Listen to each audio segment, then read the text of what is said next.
আল্লাহর কোরআনের সবচাইতে দামি আয়াত, the greatest verse in the Quran. উবাই ইবনে কাব রাদিয়াল্লাহু তাআলা আনহুকে বিষ্ণু সাল্লাল্লাহু আলাইহি ওয়াসাল্লাম জিজ্ঞেস করলেন, উবাই বলো তো কোরআনের কোন আয়াতটা সবচেয়ে সেরা? উবাই জানেন, তারপরে বললেন আল্লাহু ওয়া রাসূলুহু আ'লাম, আল্লাহ আল্লাহর রাসূল ভালো জানেন। দেখেন কত বিনয়ী ছিলেন সাহাবারা, জেনেও উত্তর দিতে চাইতেন না, ভাবতেন না জানি বিষ্ণুনবী নতুন কিছু আমাদেরকে জানায়। বিষ্ণুনবী আবার বললেন, তুমি কি জানো কোরআনের সবচেয়ে শ্রেষ্ঠ আয়াত কোনটা?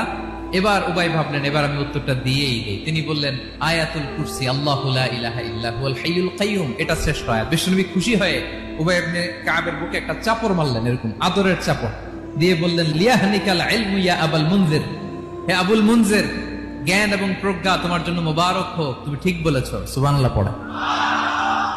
তাহলে এই প্রথম ইনফরমেশনটা আজকে জানলাম, কোরআনের সর্বশ্রেষ্ঠ আয়াতের নাম 6236টা আয়াতের মধ্যে থেকে সবচাইতে দামি আয়াত এটা।